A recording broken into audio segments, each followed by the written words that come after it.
Assalamualaikum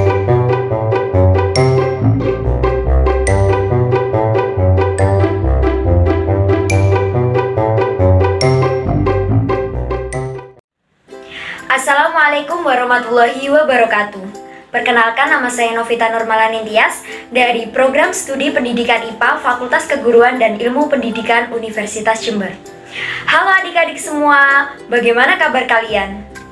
Kakak harap kalian baik-baik saja ya.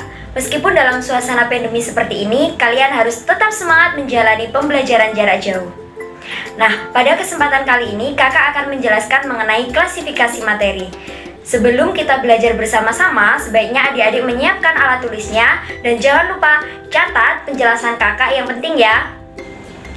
Mari kita simak video berikut ini. Halo adik-adik, sekarang kita akan belajar mengenai klasifikasi materi. Sebelum belajar, marilah kita berdoa menurut agama dan kepercayaan masing-masing. Berdoa dimulai. Berdoa selesai.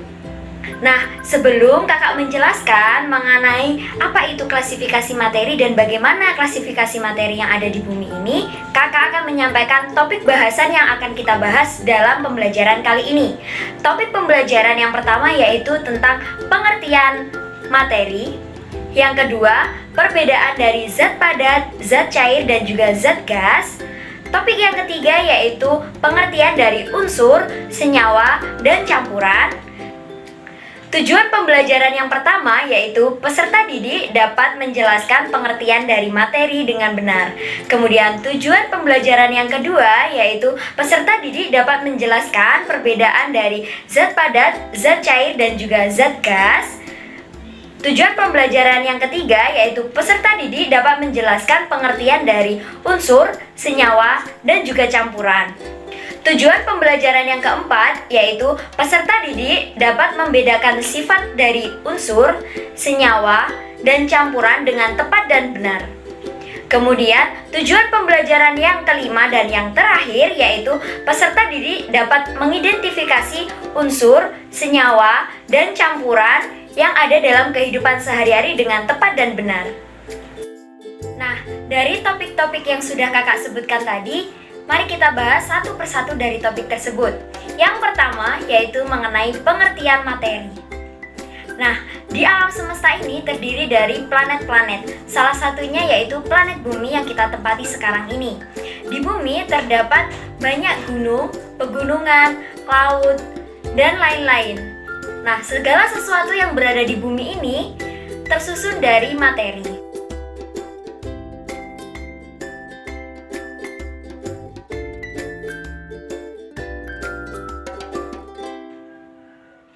Materi dapat didefinisikan sebagai segala sesuatu yang memiliki massa dan menempati ruang. Para ilmuwan mengklasifikasikan materi dengan tujuan untuk lebih mudah dipelajari dan juga dipahami. Klasifikasi materi dapat dilakukan dengan beberapa langkah. Yang pertama, dengan mengamati karakteristik dari benda tersebut. Kemudian, langkah yang kedua yaitu mencatat persamaan dan perbedaan sifat dari benda tersebut. Langkah yang ketiga yaitu memasukkan benda-benda yang memiliki persamaan sifat ke dalam satu kelompok. Langkah yang keempat yaitu memberi nama yang sesuai pada setiap kelompok benda tersebut. Dalam kehidupan sehari-hari, kita sering menjumpai benda-benda berikut ini. Nah, benda-benda berikut ini merupakan contoh dari materi yang dapat kita temui di kehidupan kita sehari-hari. Materi berdasarkan wujudnya dibagi menjadi 3. Yang pertama yaitu zat padat, yang kedua zat cair, dan yang ketiga adalah zat gas.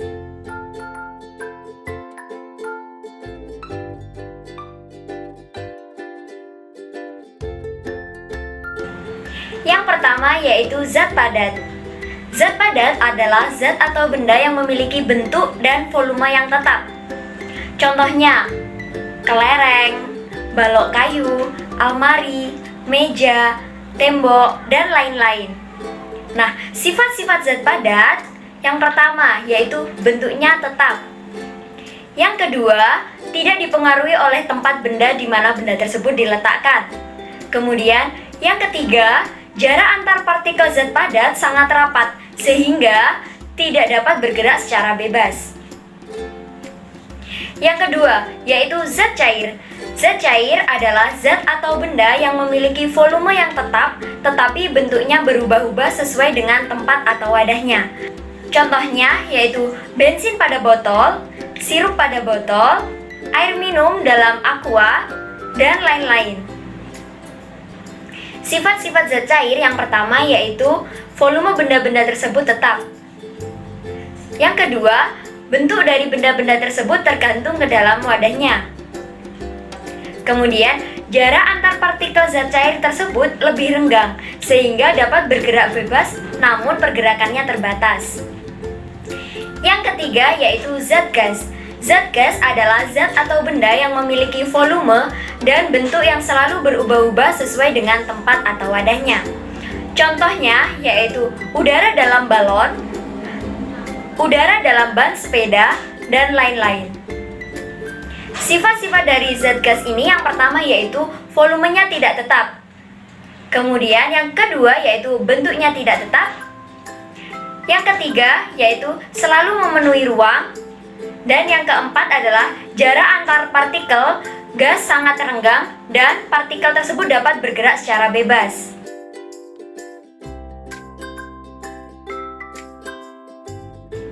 Kita hidup di bumi tidak lepas dari adanya materi. Seperti halnya kita bernapas, kita membutuhkan udara dalam sistem pernapasan kita. Di dalam udara terkandung beberapa senyawa. Selain senyawa tersebut, dalam kehidupan kita tidak lepas dari adanya suatu materi. Contohnya, benda-benda berikut ini yang sering kita jumpai dalam kehidupan kita sehari-hari.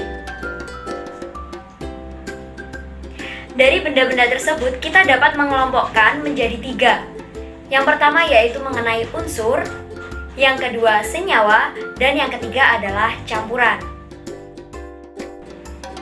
Selain materi dapat dibagi berdasarkan sifatnya, materi dapat dibagi berdasarkan komposisinya.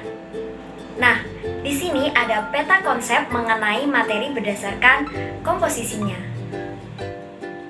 Dari peta konsep tersebut, klasifikasi materi dapat dibedakan menjadi 3. Yang pertama yaitu unsur, yang kedua senyawa, dan yang ketiga campuran. Nah, campuran di sini dibagi menjadi 2, yaitu campuran homogen dan campuran heterogen.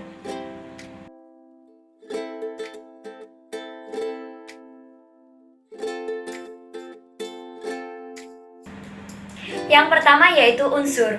Unsur merupakan zat tunggal yang tidak dapat diuraikan lagi menjadi zat yang lebih sederhana dengan proses kimia biasa. Bagian terkecil dari unsur ini adalah atom. Ketika kalian bermain musik, kalian pasti mempelajari blok ataupun simbol-simbol musik. Sehingga semua orang dapat mempelajarinya dengan mudah. Sama halnya dengan para ahli kimia. Para ahli kimia juga menggunakan simbol atau lambang untuk menunjukkan perbedaan antara unsur kimia yang satu dengan unsur kimia yang lain. Ahli kimia sudah menemukan unsur sejak abad ke-9.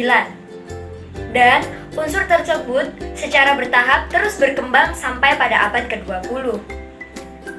Simbol unsur dibuat untuk memudahkan dalam penulisan nama unsur, yaitu dengan cara menyingkatnya. Simbol unsur yang saat ini sering kita gunakan secara internasional adalah simbol unsur yang diusulkan oleh Jöns Jacob Berzelius. Cara pemberian lambang unsur menurut Berzelius yaitu yang pertama, setiap unsur dilambangkan dengan satu huruf, yaitu huruf awal dengan nama latinnya. Contohnya yaitu oksigen, dilambangkan dengan huruf O. Kemudian, huruf awal ditulis dengan huruf kapital atau huruf besar. Yang terakhir, untuk unsur yang memiliki huruf awal yang sama, diberikan satu huruf kecil dari nama unsur tersebut. Contohnya, kalsium. Kalsium memiliki nama latin calcium dengan penulisan C dan A kecil. Hal tersebut dikarenakan kalsium dengan awalan huruf C sama dengan unsur karbon yang nama latinnya karbon dan ditulis dengan huruf C. sehingga kalsium ditulis dengan huruf C dan A kecil. Unsur-unsur dan simbol-simbolnya kemudian disusun dalam bentuk sistem periodik unsur. Nah, unsur-unsur yang memiliki sifat yang hampir sama diletakkan dalam satu kolom. Artinya diletakkan dalam satu golongan.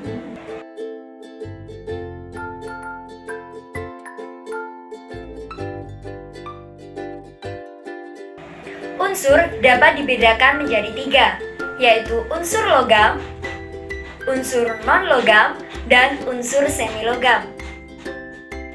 Perbedaan unsur logam dan unsur non-logam yaitu pada unsur logam berwujud padat pada suhu kamar kecuali raksa. Kemudian, logam dapat ditempa dan juga dapat diregangkan. Logam merupakan konduktor listrik dan konduktor panas yang baik. Sedangkan unsur non-logam ada yang berwujud padat, cair, dan gas.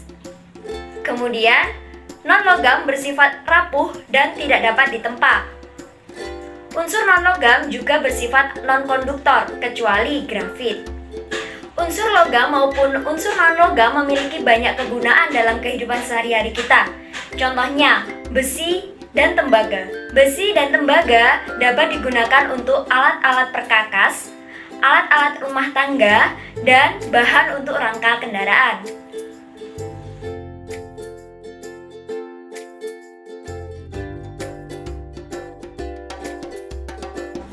Klasifikasi materi yang kedua yaitu senyawa. Dalam kehidupan sehari-hari, kita sering menggunakan air, gula, garam, maupun karbon dioksida sebagai hasil dari sistem pernafasan kita. Contoh-contoh tersebut merupakan salah satu bentuk senyawa.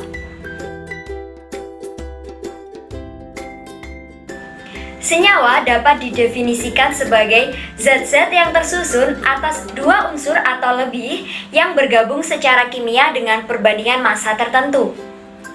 Senyawa dapat diuraikan menjadi zat yang lebih sederhana menggunakan reaksi kimia. Tetapi, senyawa tidak dapat diuraikan dengan menggunakan cara fisika. Sifat suatu senyawa akan berbeda dengan sifat unsur-unsur penyusunnya. Misalnya, sifat air sebagai senyawa akan berbeda dengan sifat gas hidrogen dan juga gas oksigen sebagai unsur penyusunnya. Pada suhu kamar, air berwujud cair, sedangkan hidrogen dan oksigen keduanya berwujud gas.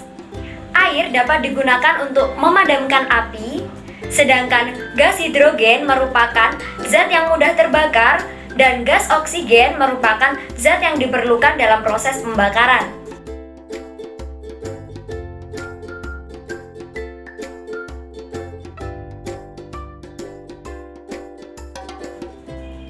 Dalam kehidupan sehari-hari, pastinya adik-adik pernah mengkonsumsi minuman-minuman ini kan? Nah, minuman-minuman tersebut merupakan contoh dari materi yang ketiga, yaitu campuran.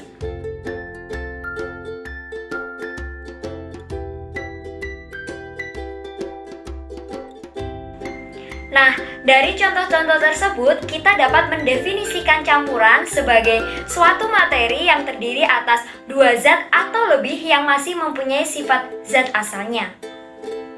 Nah, campuran ini dapat dibagi menjadi dua, yaitu campuran homogen dan campuran heterogen. Nah, sebelum kakak menjelaskan mengenai apa itu campuran homogen dan campuran heterogen, silakan kalian menyimak video berikut ini.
dibagi menjadi dua, yaitu campuran homogen dan juga campuran heterogen.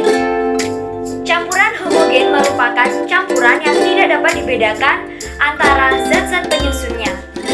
Artinya, antara zat pelarut dan juga zat terlarut tidak dapat dibedakan pada campuran homogen ini. Sedangkan campuran heterogen merupakan suatu campuran yang masih dapat dibedakan antara zat-zat penyusunnya. Artinya, masih dapat dikenali antara zat pelarut dan juga zat terlarut. Dari contoh-contoh yang ada di video tadi, kita dapat mengidentifikasi mana yang termasuk ke dalam campuran homogen dan juga campuran heterogen. Mari kita bahas satu persatu dari campuran yang ada di video tersebut. Dari video-video tersebut, mari kita identifikasi antara zat terlarut dan juga zat pelarutnya. Campuran yang pertama, yaitu campuran air dan pasir. Air dalam campuran ini berperan sebagai zat pelarut, sedangkan pasir merupakan zat terlarut. Dalam video tersebut, antara air dan pasir masih dapat dibedakan, sehingga air dan pasir merupakan salah satu contoh dari campuran heterogen. Artinya, dapat dibedakan antara zat terlarut dan juga zat pelarutnya. Contoh yang kedua yaitu campuran antara air dan juga garam. Air dan garam ketika dicampur tidak dapat dibedakan mana air dan juga mana garam. Artinya, campuran dari air dan garam ini merupakan salah satu contoh dari campuran homogen. Contoh yang ketiga yaitu campuran air dan minyak. Air dan minyak masih dapat dibedakan antara minyak dan juga air. Campuran air dan minyak termasuk ke dalam campuran heterogen. Dapat dibedakan antara zat terlarut dan juga zat pelarutnya. Campuran yang terakhir atau yang keempat yaitu campuran antara air dan gula. Air dan gula ketika dicampur tidak dapat dibedakan antara air dan juga gula.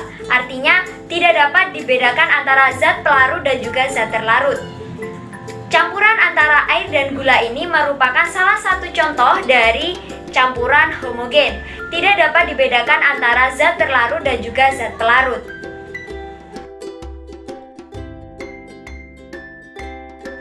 Dari video tersebut, kita dapat menyimpulkan bahwasannya air garam dan juga air gula termasuk ke dalam campuran homogen. Artinya, tidak dapat dibedakan antara zat pelarutnya dan juga zat terlarutnya.